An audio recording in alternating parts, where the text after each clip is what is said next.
안녕하세요. 백목사의 세상 읽기. 이번 시간은 선한 사마리아인법을 소개합니다. 자, 선한 사마리아인법.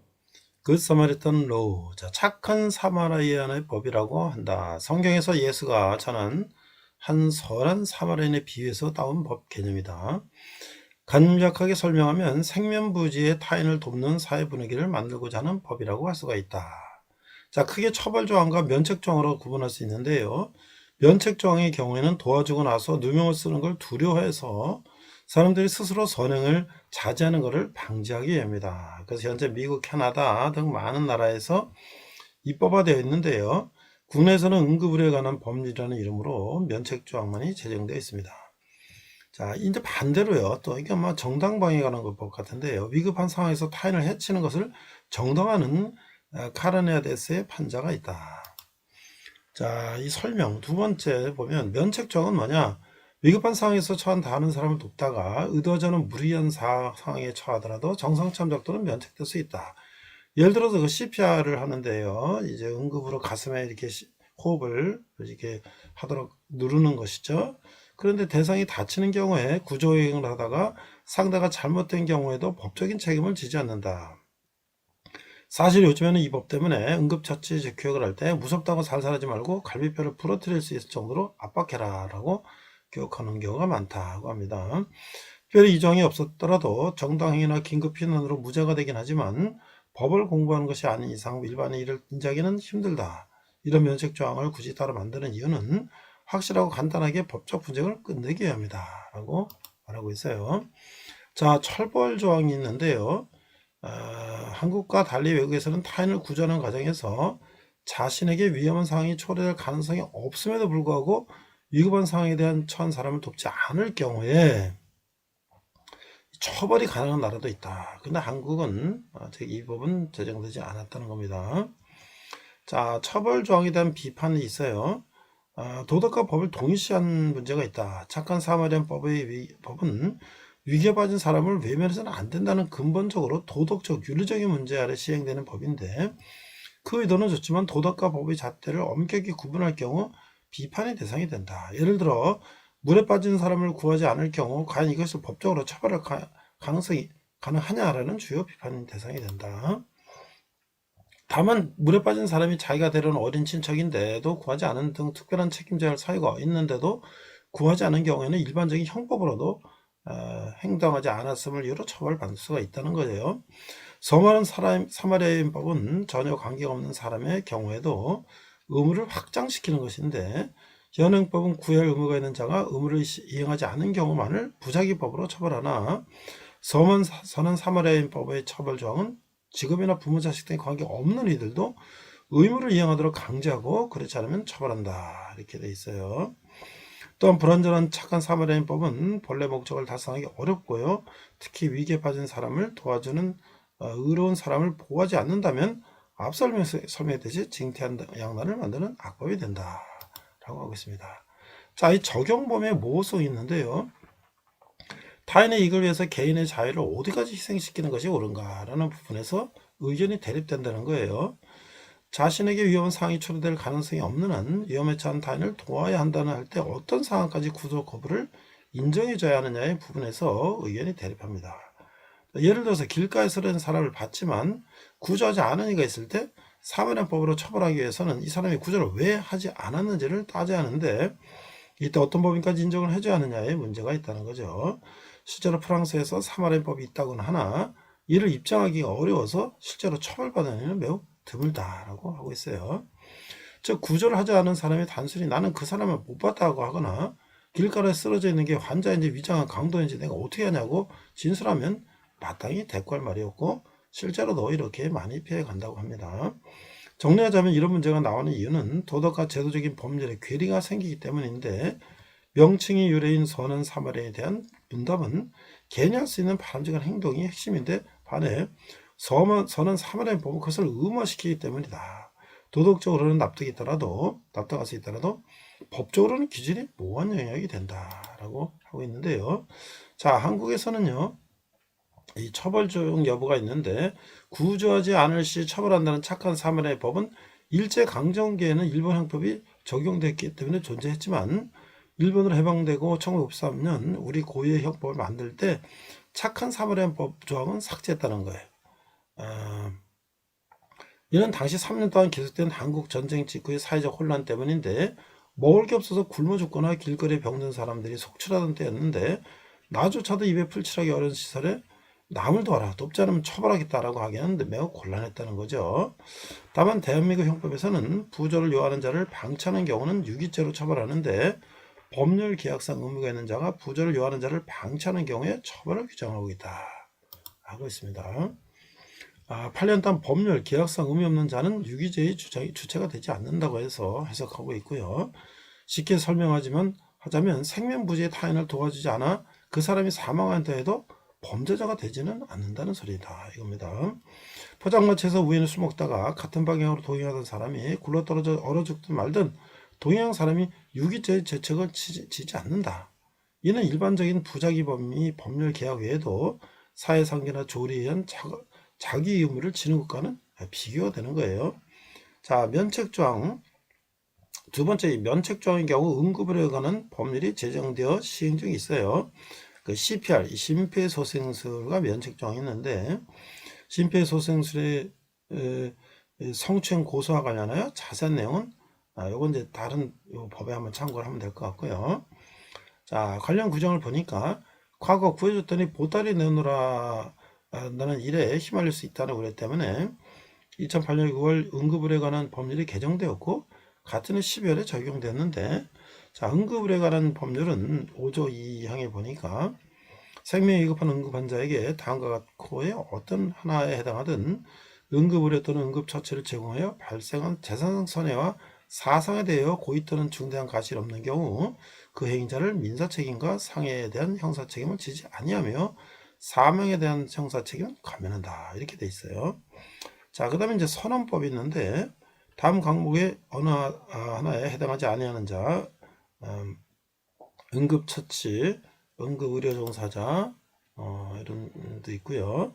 그 다음에 선언법의 86조에 따른 선박 응급처치 담당자들이 있고, 그 다음에 응급의료 종사자가 업무 수행 중이 아닌 때 본인이 받은 면허 또는 자격의 범위 내에서 한 응급의료 이런 것들이 있고요. 자, 적용되게 한 조건. 자, 구조자는 응급의료 종사자가 아니거나 응급의료 종사이긴 하지만 일하는 중이 아닐 때 본인의 자격이나 면허 범위 내에서 의료행위를 하였다. 이 의료인이 일하다 그런 건 사마리안법이 아닌 다른 법에서 다른다. 일부러 해를 가하지 않았고 이치에 맞는 도움을 주었다. 상식적으로는 말이 안 되는 조치를 시행하지 않았다. 구조 대상이 생명이 위급한 응급 환자였다. 응급의료 처치 과정에 발생한 문제이다 할 경우에는 이제 처벌되지 아니한다. 효과는 민사책임, 응급의료 처치로 인한 환자의 생명, 신체의 재산상 손해에 대한 민사책임을 부담하지 않는다. 형사책임, 응급의료 처치로 인해 응급환자가 다친 경우 상해죄 등 형사처벌을 받지 않는다. 형사책임, 응급의료 처치로 인해 응급환자가 사망한 경우 형사처벌, 과실치사 등 처벌 수준이 감면된다. 자, 이게 이제 자세한 설명이 나오는데요. 이 법은 생명이 위급하여 구조를 필요하는 자를 구해준 선의인 구조제 응급의료 과정에서 발생한 책임을 감면하는 조항이다 라고 할 수가 있고요. 또 이 법이 생명이 위급한 환자에게 행한 응급조치에만 적용된다는 것을 명심해야 되고, 심폐소생술은 기본적으로 의식과 호흡이 없는 사람에게 시행하는 것이고 필요가 없는 이에게는 엄청난 폭행이다 이렇게 설명하고 있는데, 자, 물론 절대 다사는 책임을 지지 않을 것이므로 처벌을 두려워할 필요는 없다. 심폐소생을 할 때 옷을 벗겼다고 성추행이라느니 갈비뼈가 부러졌다고 상해라는 이런 소리를 듣게 될 수도 있는데 이것은 해당이 안 된다는 거죠. 만약에 또 피구조자나 그 가족들이 갈비뼈 치료비나 내노란 등 이렇게 할 수도 있는데 그것은 이제 해당 사항이 없다라고 할 수가 있죠. 자, 문제점이 있어요. 이 법은 시민들의 응급처치에 관한 불안감을 없애기 위해 발의된 법으로서 그 의미는 있지만 여전히 문제점은 존재한다. 우선 응급의료 처치로 인한 사망에 대한 형사책임은 감면한다. 이 부분이 문제인데 이번은 사람의 사망에 대해서 법관이 무조건 면책을 시킨다고 한다면 악용될 소지가 많으므로 법관이 구체적 상황을 들여다보아 타당한 판결을 내리라는 의미에서 존재하는 법조항이다 라고 할 수가 있고요. 또 응급의료인과 그렇지 않은 사람들을 같은 조항에서 교육을 하고자 하여 생긴 문제점으로 보이므로 이를 구분하는 것이 바람직할 것으로 보인다. 실제 사례에서도 의료소송이 대부분이기 때문이다. 사마리안법이라는 건 결국 일반인 선의의 구조자에게 법적 책임을 면제시키는 제도이다. 자, 이제 마지막으로요. 이런 법을 선한 사마리안법을 시행하고 있는 나라들은 프랑스, 영국, 캐나다, 스위스, 독일, 오스트레일리아, 일본, 중국, 러시아, 폴란드, 북한, 그리고 미국의 워싱턴 DC를 포함한 50개 주 등 10개국 이상의 나라에서 시행 중이다. 북한에서 이런 선한 사마리안법을 실시한다는 게 참 놀라운데요. 아마 이것은 북한에서는 자살을 아주 커다란 그 범죄로 처형하고 있죠. 뭐 그런 여러 가지 체제 유지 질환이 아닌가 생각이 듭니다. 자, 이상 선한 사마리안법 백목사의 세상 읽겠습니다. 네, 오늘은 복음서 5번째 시간으로서 예수님의 후기 유대 지방 사역과 예수님의 베레아 지방 사역을 우리가 나누도록 하겠습니다. 먼저 본문은 요한복음 8장 45절에서 47절을 한글과 영어로 우리 자막을 보며 함께 읽도록 하겠습니다. 요한복음 8장 45절 47절 내가 진리를 말하므로 너희가 나를 믿지 아니하는도다. 너희 중에 누가 나를 죄로 책잡겠느냐? 내가 진리를 말하는데도 어찌하여 나를 믿지 아니하느냐? 하나님께 속한 자는 하나님의 말씀을 듣나니 너희가 듣지 아니하면 하나님께 속하지 아니하였음이로다. 이렇게 말씀하고 계세요. 자, 우리가 NIV 성경 John chapter 8 45 to 47입니다. 자, 45절 Yet because I tell the truth, you do not believe me. Can any of you prove me guilty of sin? If I am telling the truth, why don't you believe me? He who belongs to God hears what God says.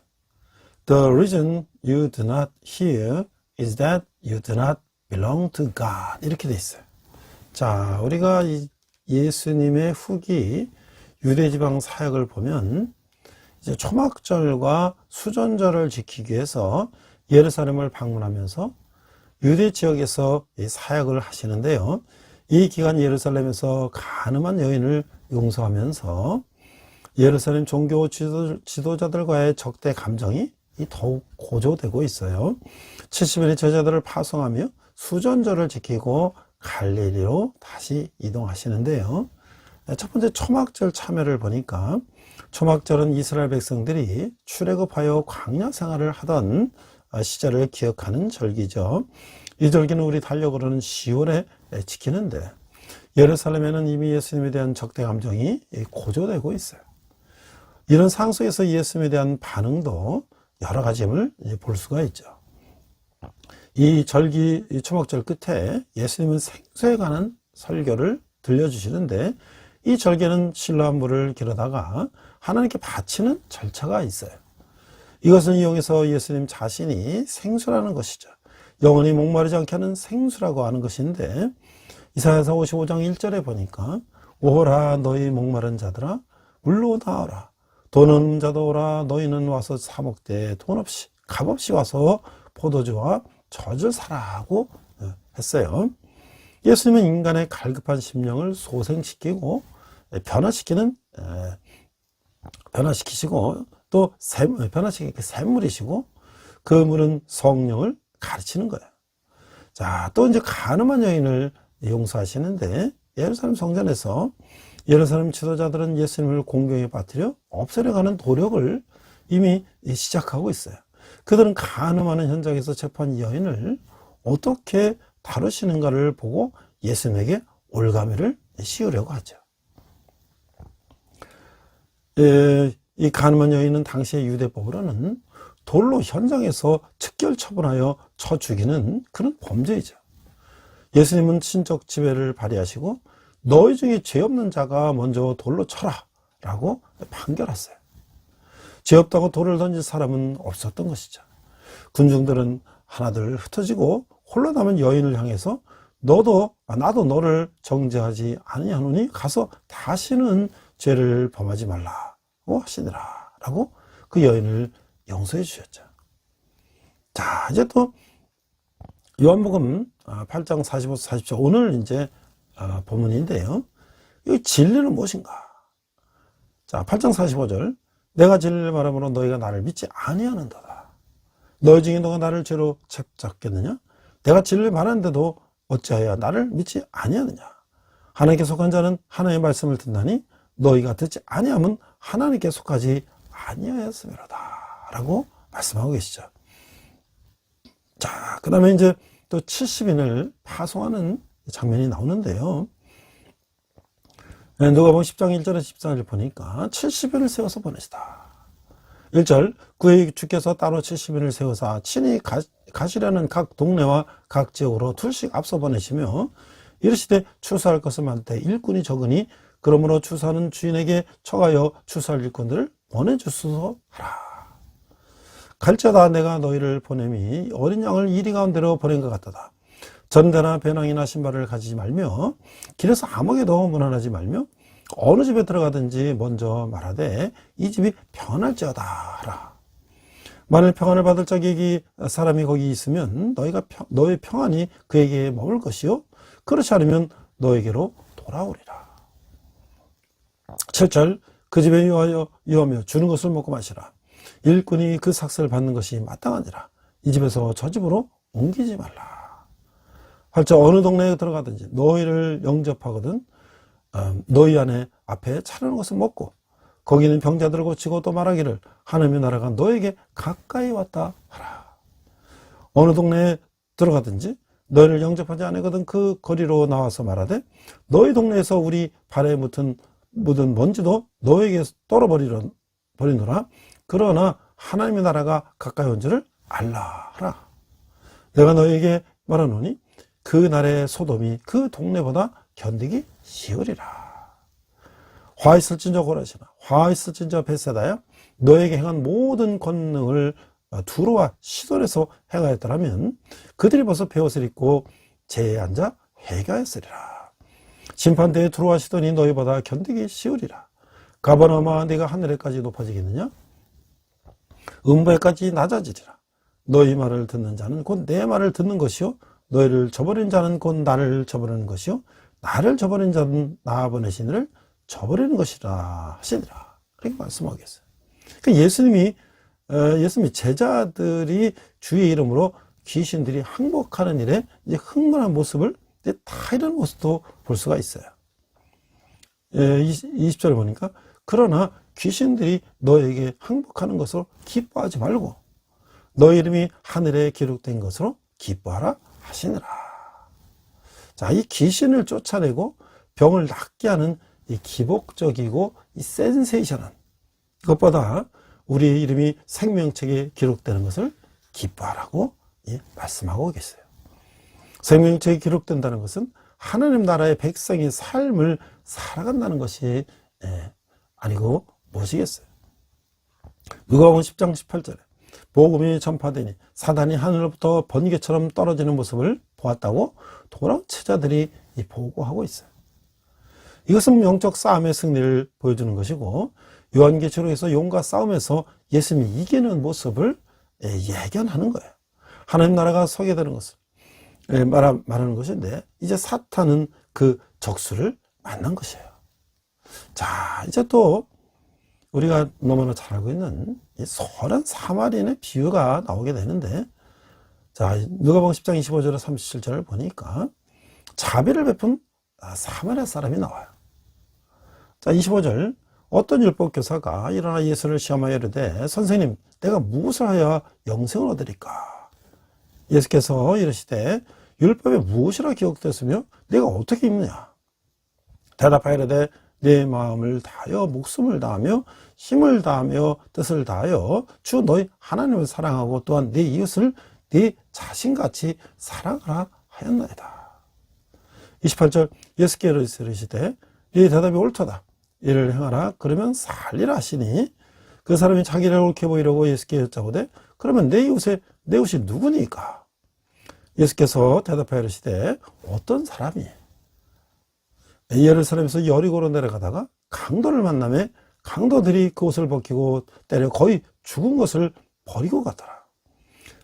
마침 한 제사장이 그 길로 내려가다가 그를 보고 피하여 지나가고 또 이와 같이 한 레인도 그곳에 이르러 그를 보고 피하여 지나가되 어떤 사마리아 사람은 여행하는 중 거기 이르러 그를 보고 불쌍히 여겨 가까이 가서 기름과 포도주를 그 상처에 붓고 싸매고 자기 짐승에 태워 주먹으로 데리고 가서 돌봐주니라.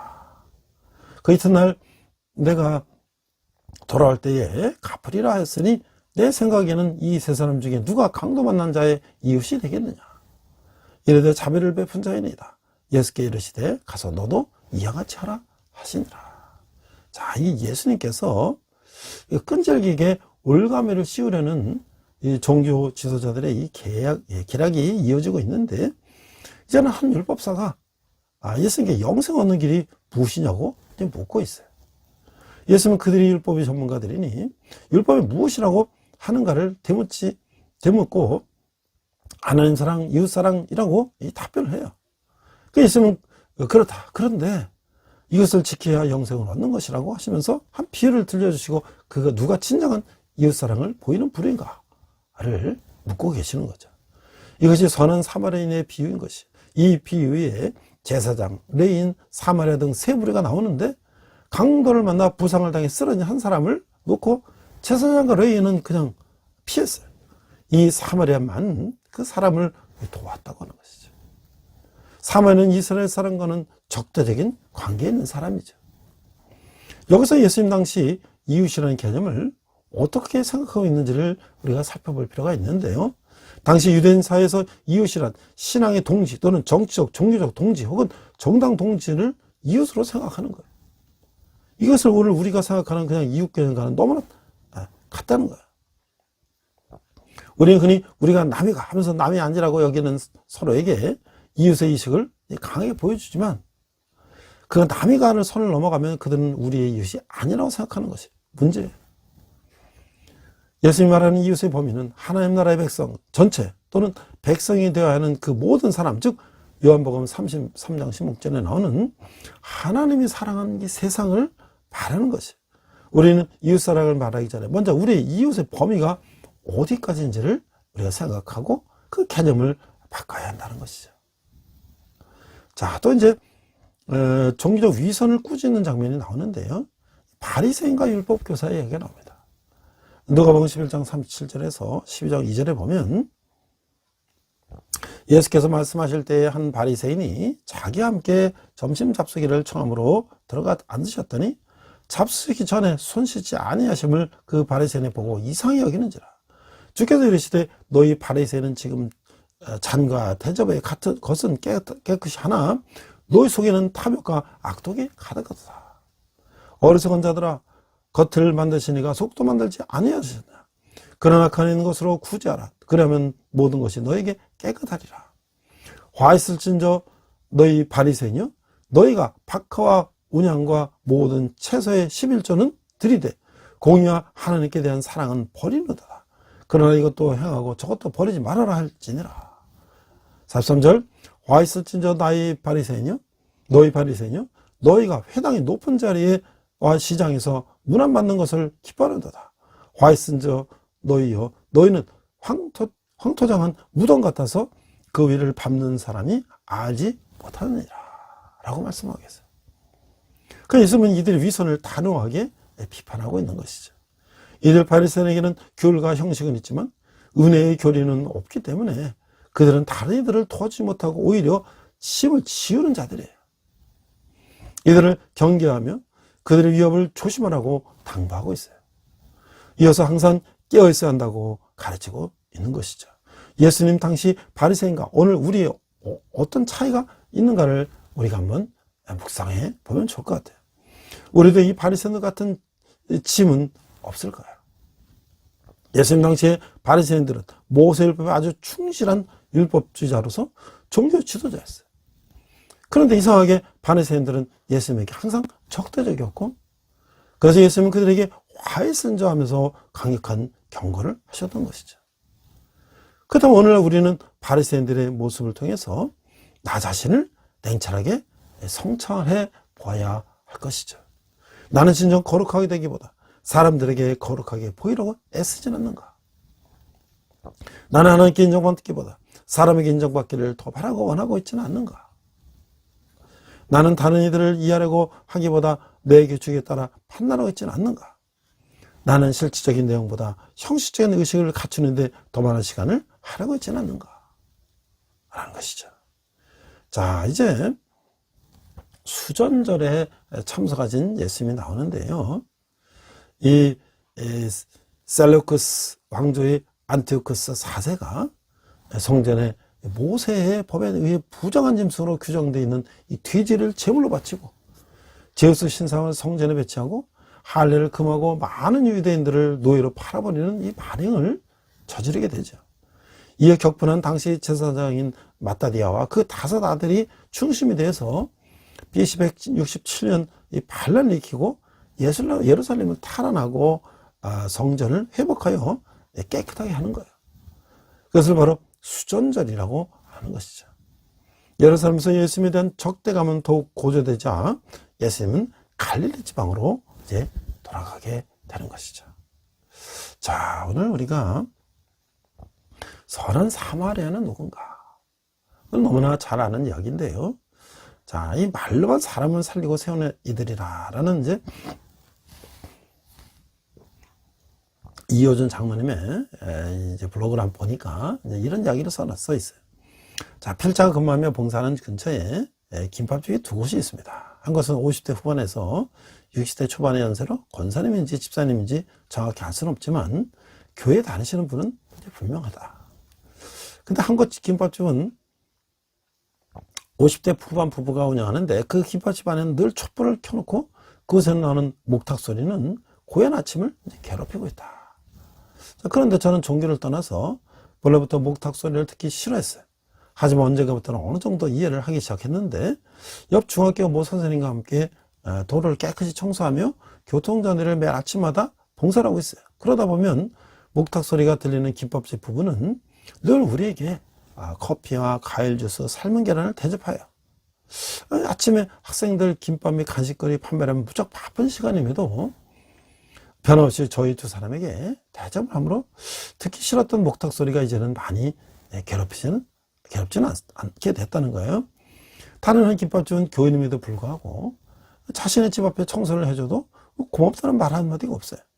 불교 신자는 자신이 가게 앞을 청소해주는 우리에게 타면 늘 마실 것과 먹을 것을 베푸는 삶을 살고 있는데 비록 종교가 다르지만 오히려 세상 사람들에게는 기독교 신자보다 불교 신자를 더 깊이 사랑하게 되지 않을까 싶기도 해요.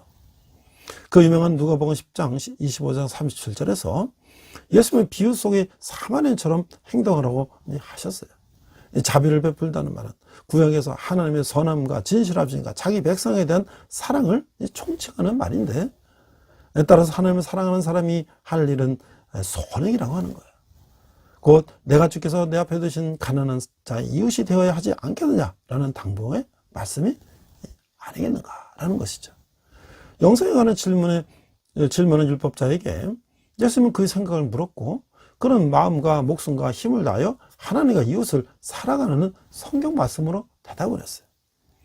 자, 그대로 행하라는 주님의 말씀에 이웃을 사랑하지 못한 자신을 정당화시키며 이웃이 누구냐라고 다시 물었어요. 주님께서는 선한 사마리아인의 이야기를 비유로 들려주시면서 유대인들의 증오의 대상이었던 그들도 이웃이라고 하셨다는 거예요. 원수까지 사랑하고 도움이 필요한 사람들을 보살피라는 것이 주님의 가르침이죠. 오늘 우리에게 당부하는 말씀은 나 자신을 사랑을 하면 이웃이 내가 사랑하는 대상으로 보여지며 가슴으로 다가갈 수 있는 실천하는 신앙인으로 바뀐다고 하는 거예요. 율법사는 예수님의 견해가 자신의 것과 비교하여 옳은지 아닌지를 시험해보고 싶어 예수님께 질문한 거예요.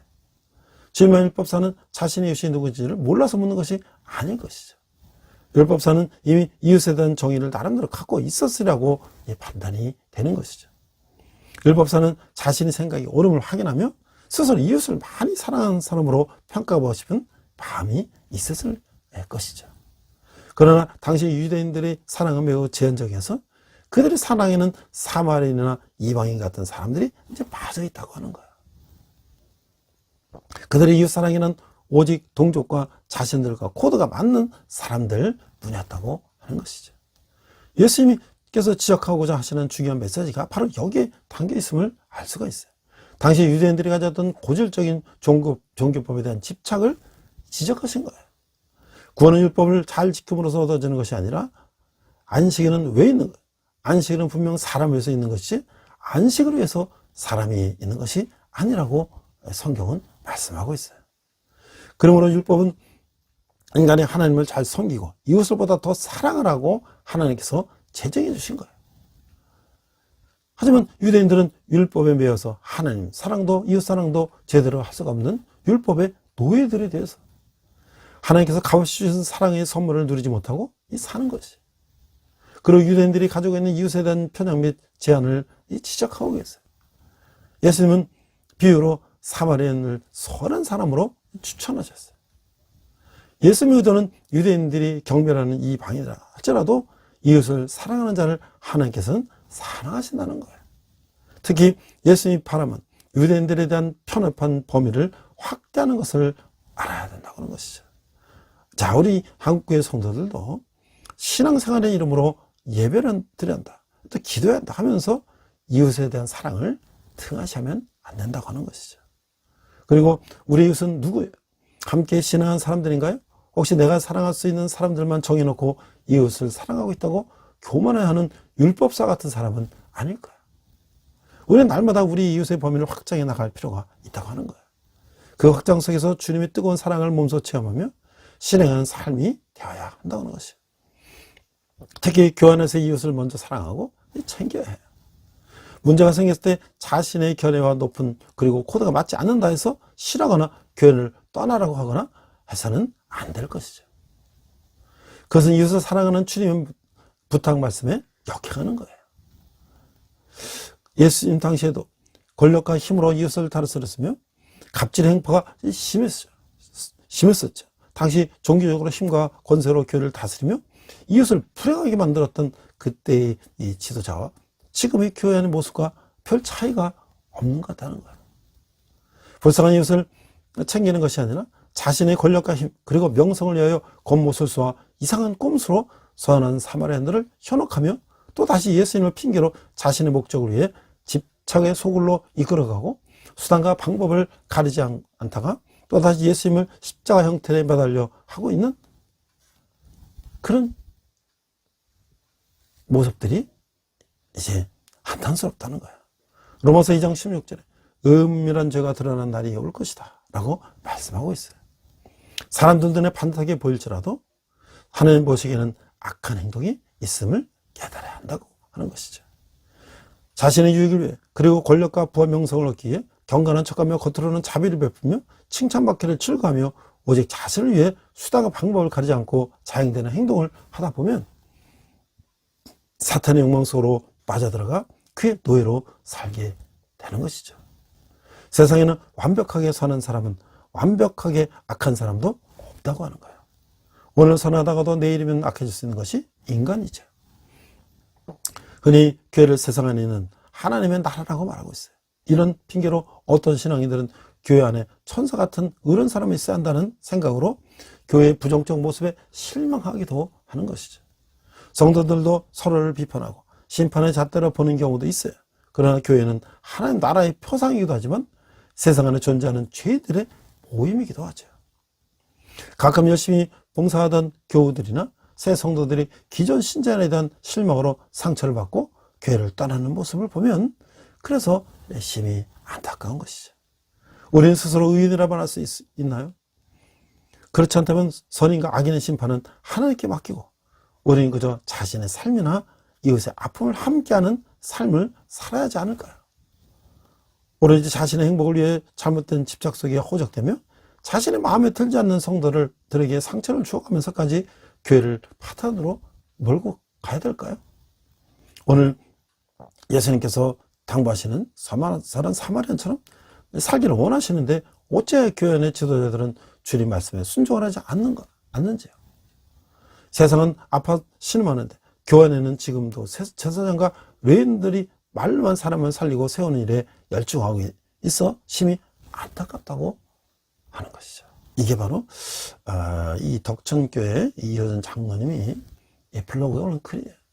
참 구구절절히 서는 사마리아인의 예수님의 그 비유를 오늘 우리 현실에 빗대어서 이렇게 말하고 있다고 생각이 듭니다. 자, 이제 우리 예수님께서 베레아 지방 사역을 가시는데요. 이제 적대 감정이 고조되고 있는 예루살렘을 떠나서 이제 갈릴리로 돌아가는 이제 길에 베레아, 유대, 사마리아에 잠깐 사역하면서 이제 갈릴리로 돌아가셔요. 자, 근데 이제 이른 양 대차전운전 이제 탕자의 비유가 누가복음 15장에 나오는데 이른 양을 찾는 목자의 비유를 이렇게 말씀하고 계세요. 모든 세리와 죄인들이 말씀을 들으려 가까이 나오니 바리새인과 서기관들이 순거리며 이르되 이 사람이 죄인을 영접하고 음식을 같이 먹는다 하더라. 예수께서 그들에게 이 비유로 이르시되 너희 중에 어떤 사람이 양 100마리가 있는데 그 중에 하나를 잃으면 99마리를 들에 두고 그 잃은 것을 찾아내기까지 찾아다니지 아니하겠느냐. 또 찾아낸 적 즐거워 어깨에 메고 집에 와서 그 벗가유들을 불러 모으고 말하되 나와 함께 즐기자. 나 잃은 양을 찾아내었다 하리라. 내가 너에게 이르노니 이와 같이 죄인 한 사람이 회개하면 하늘에서는 회개할 것 없는 의인 99으로 말미암아 기뻐하는 것보다 더하리라 라고 말씀하세요. 그러니까 이게 누가복음 15장은 잃어버린 것에 대한 세 개의 비유가 나오는데 이번엔 양이 나오고 잃어버린 동전이 나오고 그리고 탕자 이야기가 나와요. 이것은 잃어버린 것을 되찾고 기뻐하시는 하나님의 마음을 보여주고자 하는 것이죠. 하나님으로부터 떠난 인간이 하나님께로 돌아와서 회복함으로 기뻐하시는 이는 하나님께로 돌아와 회복함으로 기뻐하시는 바로 하나님이라는 것을 강하게 보여주고 있어요. 왜냐하면 그곳에 하나님 나라가 이루어지기 때문이죠. 특히 탕자의 비유는 비록 하나님 나라의 회복과 직결되어 있는 비유이죠. 탕자가 자기 몫을 찾아 떠난다는 것은 스스로 자기 삶을 주관하는 하나님의 위치에 서고 싶어하는 아담과 같은 모습이에요. 하나님 나라의 원형으로서 에덴은 바로 자기 중심성 때문에 망가지고 그래서 인간은 자기 몫이란 제한된 자원으로 경쟁적 삶을 살아가게 된 거예요. 탕자도 마찬가지죠. 자기 몫이 다 소진됐을 때 그는 돼지 모기로 연명하는 모습을 하나님을 떠난 인간이 제한된 자원에 의존하며 궁핍한 삶을 사는 것과 같은 이치라고 하는 거예요. 탕자의 깨달음, 즉 16절 그가 돼지 먹은 쥐염 열매로 배를 채우고자 하나 하되 주는 자가 없는지라. 이에 스스로 돌이켜 이르되 내 아버지에게는 양식이 풍족한 품꾼이 얼마나 많은가. 나는 여기서 주려 죽는구나. 내가 일어나 아버지께 가서 이르기를 아버지 내가 하늘과 아버지께 죄를 지었사오니 지금부터는 아버지 아들이라 일컬음을 감당하지 못하겠나이다. 나를 품꾼의 하나로 보소서 하리라 하고 라고 말씀하게 이렇게 탕자는 이제 회개하는 거죠. 하나님의 풍요로움을 돌아가는 것이 바로 하나님의 나라가 회복되는 것을 말하고 있는 거예요. 그 인간적인 생각은 이 인간적인 생각의 대안은 바로 뭐냐면 하나님의 뜻이라는 것을 우리가 이제 알아야 한다는 것이죠. 자, 이제 불의한 청지기 비유가 나오죠. 또 부자 나사로의 비유가 나오는데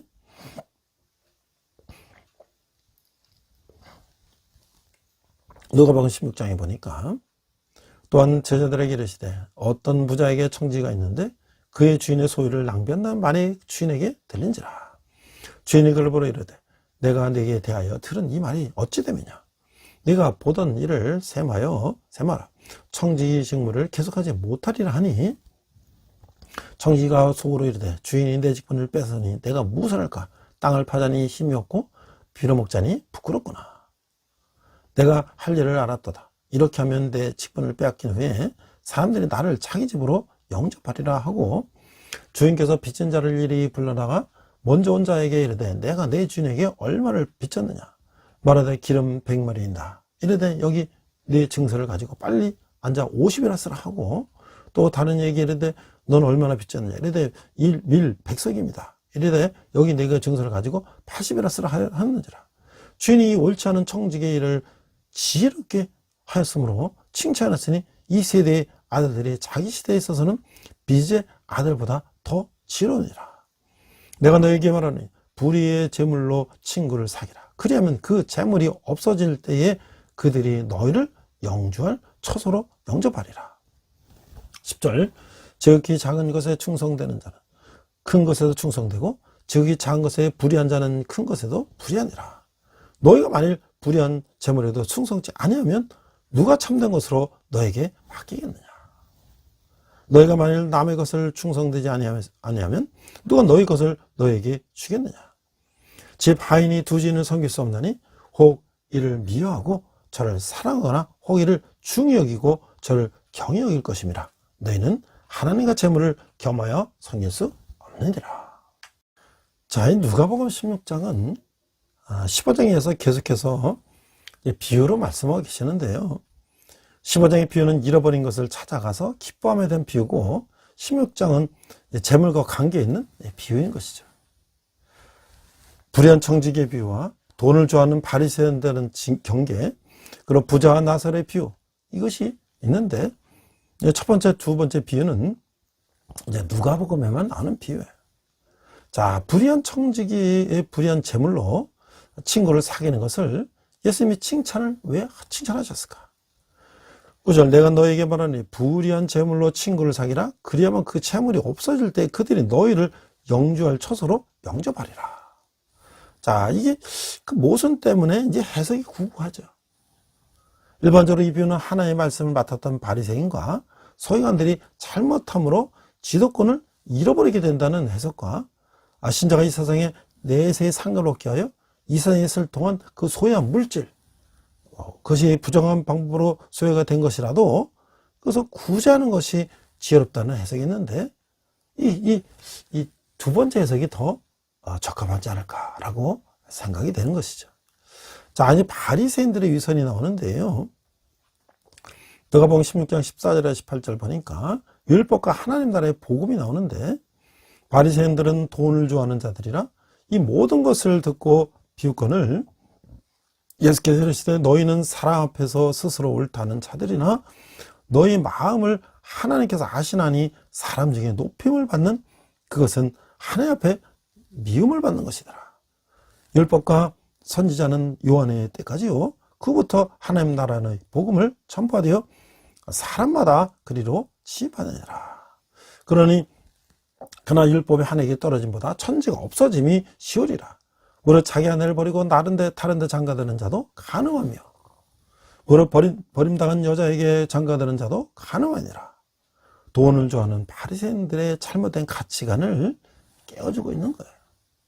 이제 또 부자 나사로의 비유도 있는데, 이 일을 통해서 예수님은 바리새인들이 최후의 심판과 천국에서의 삶을 믿으면서도 그 같은 신앙에 부합하는 삶을 사는 것이 아니라 오히려 재물을 탐내는 부자의 삶을 보고 있음이 잘못되었다는 것을 깨우쳐주고자 하는 것이죠. 부자의 삶이 죄가 될 수는 없으나 넘치는 부의 축적은 곧 나눔과 섬김이라는 삶을 살지 못하게 된다는 것을 말하고 있는 것이죠. 자, 또 이제 천국 도래에 대한 질문이 나오는데요. 누가복음 17장 21절 37절까지 보니까 하나님 나라는 너희 안에 있다 라고 하는 거예요. 바리새인들이 하나님의 나라가 어떤 때에 임하니까 그거를 예수께서 대답하여 이르시되 하나님의 나라는 볼 수 있게 임하는 것이 아니요 또 여기 있다 저기 있다고도 못하리니 하나님의 나라는 너희 안에 있느니라. 또 저희들에게 이르시되 때가 이르니 너희가 인자의 날 하루를 보고자 하되 보지 못하리라. 사람이 너희에게 말하되 보라 여기 있다 보라 여기 있다 보라 저기 있다 보라 여기 있다 하리라. 그러나 너희는 가지도 말고 바르지도 말라. 번개가 하늘 아래 이쪽에서 번쩍이며 하늘 아래 저쪽까지 비침같이 인자도 자기 날에 그러리라. 그러나 그가 먼저 많은 고난을 받으며 이 세대에게 버림바 되어야 할 것이더라. 노아의 때 한 대인과 같이 인자의 때에도 그러하리라. 노아가 방주에 들어가던 날까지 사람들이 먹고 마시고 창가들고 시가더니 홍수가 나서 그들을 다 멸망시켰으며, 또 로스 때와 같으니라. 사람들이 먹고 마시며 사고 팔고 신고 집을 짓더니 롯이 소돔에서 나가던 날에 하늘로부터 불과 유황이 비오듯하여 그들을 멸망시켰느니라. 인자가 나타날 때에도 이러하니라. 그날에 만일 사람이 지붕에 있고 그의 세간에 그 집안에 있으면 그것을 가지러 내려가지 말 것이요, 밭에 있는 자도 같이 위로 돌이키고 뒤로 돌이키지 말 것이니라. 롯의 철을 기억하라. 무릇 자기 목숨을 보존하고자 하는 자는 잃을 것이요, 잃는 자는 살리리라. 내가 너에게 이르노니 그 밤에 둘이 한 자리에 누워 있을 때 하나는 데려감을 얻고 하나는 버려둠을 당할 것이요, 두 여자가 함께 맷돌을 걸고 있으며 하나는 데려감을 얻고 하나는 버려둠을 당할 것이니라.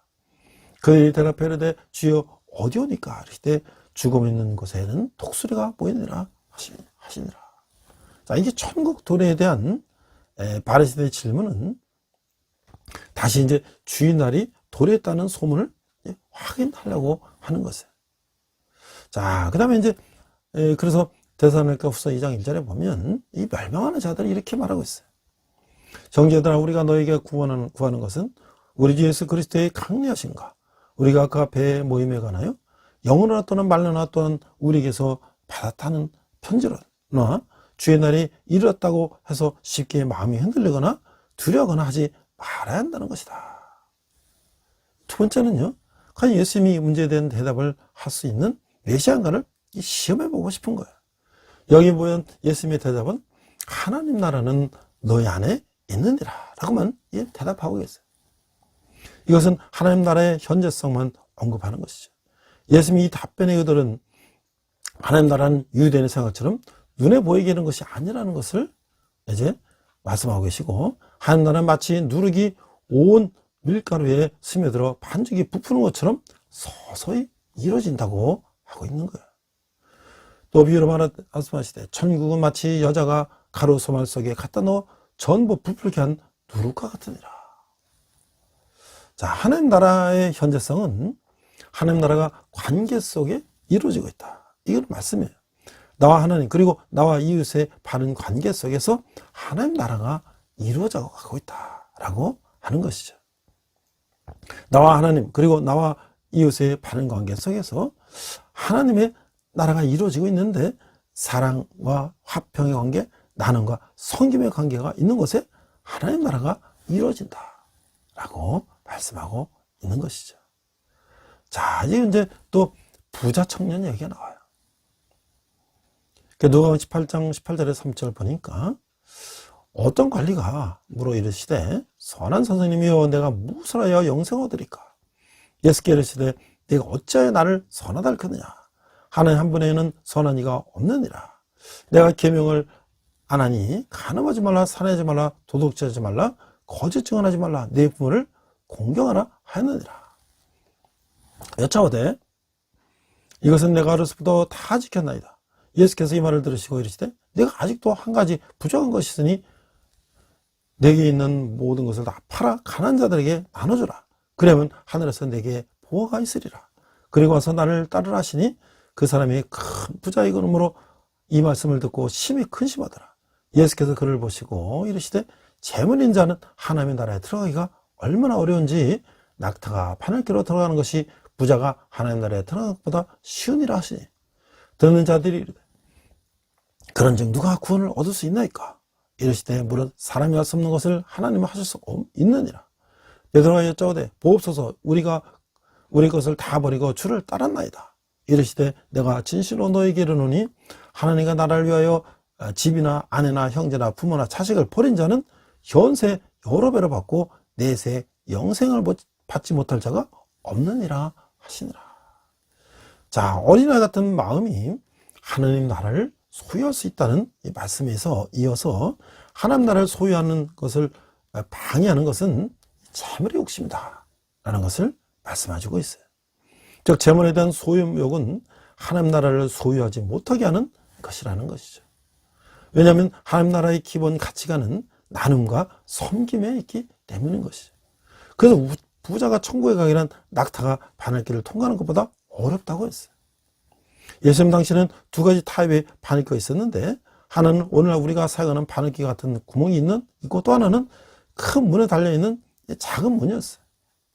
예수님은 어떤 바늘길을 말하는지는 명확하지 않지만, 낙타가 바늘길을 지나가려면 짐을 다 내려놓고 무릎을 낮추고 자세를 낮춰야 하듯이 부자의 겸손을 요구했다는 것을 볼 수가 있는 것이죠. 자, 이제 천국의 우선순위와 자신의 순환을 예고하시는데, 죽음과 부활을 말씀하겠어요.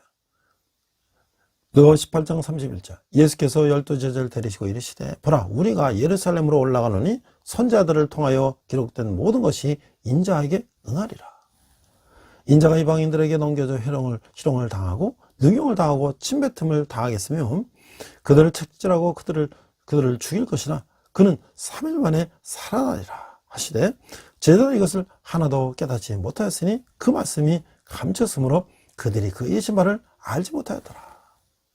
자, 이게 여기 이 포도원 품꾼의 비유는 이 마태복음에 나오는 비유인데, 영생의 문제는 나중된 자가 먼저 된다는 거예요. 하나님 나라가 유대인에게 먼저 이루어졌지만 그들에서는 한 인간의 구원을 얻는 것은 인간의 공로로 되는 것이 아니라 하나님의 주권에 한 것이라는 것을 보여주고 있는 거예요. 자, 이 섬김에 대한 교훈이 있는데, 한 어머니 요구가 있어요. 그때 세베대 아들이 어머니가 아들들 데리고 예수께 와서 절하며 무엇을 구하니 예수께 이르시되 무엇을 원하느냐 이르니, 나의 두 아들을 주의 나라에 하나는 주의 편에 하나는 주의 좌편에 앉게 명하소서. 예수께 대답하여 이르시되, 너희는 너희가 구하는 것을 알지 못하는도다. 내가 마시려는 잔을 너희가 마실 수 있느냐? 그들이 말하되 할 수 있나이다 하고, 이르시되 너희가 과연 내 잔을 마시려니와 내 좌우편에 앉는 것은 내가 주는 것이 아니라 내 아버지께서 누구를 위하여 예비하셨는지 하셨든지 그들이 얻을 것이니라. 열제자가 듣고 두 형제에게 분이 여겨나 예수께서 제자들을 불러다 이르시되, 이방인의 집권자들이 그들을 임의로 주관하고 그 고관들이 그들에게 권세를 부린지를 너희가 알거니와 너희 중에는 그렇지 않아야 하나니, 너희 중에 누구든지 크고자 하는 자는 너희를 섬기는 자가 되고 너희 중에 누구든지 으뜸이 되고자 하는 자는 너희의 종이 되어야 하리라. 인자가 온 것은 섬김을 받으려 함이 아니라 도리어 섬기려 하고 자기 목숨을 많은 사람의 대속물로 주려 함이라 라고 말씀하고 계세요. 그 세베대 아들 요한과 야고보 그리고 그의 어머니 살로메가 예수님이 나라를 세우는 줄 알고 인사청탁을 하는 장면이에요. 그는 예수님이 당시 유대인이 기관한 다윗 왕국을 회복하는 메시지인 줄 알고 예수님이 나라를 세우면 자기 아들이 좌의정 우의정이 되게 해달라는 부탁을 하는 거예요. 나눔과 섬김은 그리스도인이 가장 기본이 되는 덕목인데, 그것은 하나님 나라의 가치관의 골격이라는 것이죠. 세상 사람들은 됨과 가짐의 가치관을 추구할지라도 그리스도는 반드시 나눔과 섬김의 가치관을 추구해야 한다는 것이에요. 천국과 지옥의 차이는 바로 이것이에요. 마태복음 20장 28절은 바로 성육신의 목적을 보여주는 구절인 거예요. 십자가의 도는 섬김의 도라고 하는 것이에요. 자, 이제 또 이제 열매나의 비유가 나오는데요. 열매나는 비유는 예수님이 이제 고난을 받기 위해서 예루살렘으로 올라가기 직전에 마지막으로 들려주신 비유예요. 이는 달란트 비유와 유사해요. 달란트 비유에 의미는 하나님으로 받은 각자의 재능을 선용하여 하나의 깊으신 뜻을 이루어 드려야 한다는 데 있는 반면에, 문화의 비유는 유대인들이 잘못된 천국관과 관련하여 하나님 나라는 그들이 생각하는 것처럼 당장에 이루어지지 않는다는 것을 밝히는데 이 강조점이 있는 것이에요. 또 다른 의미는 받은 사에 대한 열매의 결산임을 명심해야 된다는 것이죠. 자, 이게 주인에 대해서 문화 비유에서는 왕위를 물려받은 귀인이 나오고요. 달란트 비유는 단순한 부자가 나오는데, 이 종의 숫자는 10명이고 3명이고, 화폐 단위는 이제 문화와 달란트가 있고, 맡긴 액수는 이제 평등하게 한 문화씩 나눠줬는데, 달란트 비유는 5달란트, 2달란트, 1달란트를 이제 차이를 줬죠. 그 다음에 이제 남긴 액수는 10문화, 5문화, 이제 하나도 없어요. 근데 달란트는 5달란트, 2달란트, 이제 하나도 벌지 못했죠. 상급은 10골, 5골의 권세를 줬는데 이제 달란트에 비해서는 하나도 남기지 못한 사람 거를 뺏어서 남긴 사람한테 준 것이죠. 근데 게으른 종은 돈을 이제 수간에 쌓아놓고, 근데 이 달란트에 비해서는 땅이 묻어놨죠. 게으른 종의 형벌은 뭐예요? 할머니를 뺏긴 것이고, 한 달란트를 뺏기고 어두운 데로 쫓겨나가는 거예요.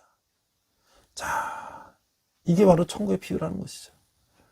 요한복음에 보면, 요한복음 12장 9절에 10절에 보면 나사로까지 죽이려고 이제 모이라고 있어요. 유대인들 큰 무리가 예수께서 여기 계신 줄 알고 오니 이는 예수만 보기 위함이 아니요 죽은 자 가운데서 살리신 나사로를 보려 함이로다. 대제사장들이 나사로까지 죽이려고 모이하니 예수께서 나사로 때문에 많은 유대인이 가서 예수를 믿음이로라.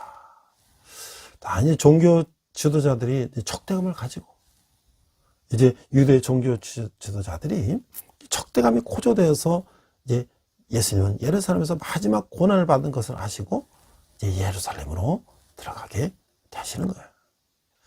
자, 우리가 이제 오늘 말씀을 쭉 보면서 이 선한 사마리안이라는 것을 우리가 오늘날 어떻게 세상 사람들은 이것을 예수님의 말씀을 우리 생활 속에 이걸 실천하려고 노력을 할까? 이게 바로 선한 사마리아 법이라는 거죠. 앞에서 설명한 것처럼 본인이 특별한 위험에 빠지지 않음에도 응급상황이나 위험에 처한 타인을 구조하지 않고 외면하는 사람에게 징역이나 벌금형을 이제 부과하는 법률 조항을 말하는 거예요. 타인이 응급상황이나 위험에 처할 것을 인지했을 때 본인이 크게 위험하지 않을 경우에는 타인을 위협으로부터 구제를 의무를 부여한 이 법률 조항인데, 이 법은 일반인의 적극적인 구호활동 참여를 유도할 취지로 만들어졌고, 미국이나 대다수 주나 프랑스, 독일, 일본 등에서 이제 시행하고 있다는 거예요. 선한 사마리아법은 신약 성경에 나오는 이 착한 사마리안 이야기에서 유래된 것인데, 이에 따르면 강도를 당한 뒤에 길에 쓰러진 유대인을 본 유대인 제사장과 레위인은 다 못 본 척하고 지나가 버렸죠. 근데 유대인에게 멸시받던 사마리아는 그를 지나치지 않고 구하게 됐다. 그는 법적인 의무는 없으나 도덕적인 차원에서 인간이 당연히 해야 할 길을 해야 된다는 의미를 갖고 있는 거예요. 우리나라에서는 2008년 6월 13일 응급의료에 관한 법률, 이게 구호자 보호법의 일부 개정을 통해서 응급 환자에게 응급처치를 하다 본의 아닌 과실로 인해 환자를 사망에 이르게 했거나 손해를 입힌 경우 민형상의 책임을 감경 또는 면제한다는 내용이 반영되면서 선한 사마리아법이 간접적으로 도입이 됐어요. 이전까지 국내에서는 사고를 당해 목숨이 위태로운 사람을 구해주려다 결과가 잘못되면 구호자가 소송에 휘말리거나 죄를 덮어쓰는 경우가 많아서 위험에 처한 사람들을 봐도 도움을 주저하거나 외면하는 경우가 많다는 지적이 있었다는 거예요. 자, 어제도 그 뉴스에 보니까 어떤 택시가 전기차 같은데 급발진해가지고 건물을 들이받고 화재가 막 일어났는데, 그 옆을 지나가던 청년이 그냥 그 화재난 택시 차문을 열고 운전사를 막 끌어내고 불이 타 붙었는데, 그리고 또 옆에 건물에 있는 사람은 소화기를 들고 나와서 막 끄고 있었어요. 결국은 이제 운전사를 구했고 나중에 소방차가 와서 불을 껐지만, 우리에게는 그 위기에 처한 사람을 구하려고 하는 그 본성이 있다는 거예요.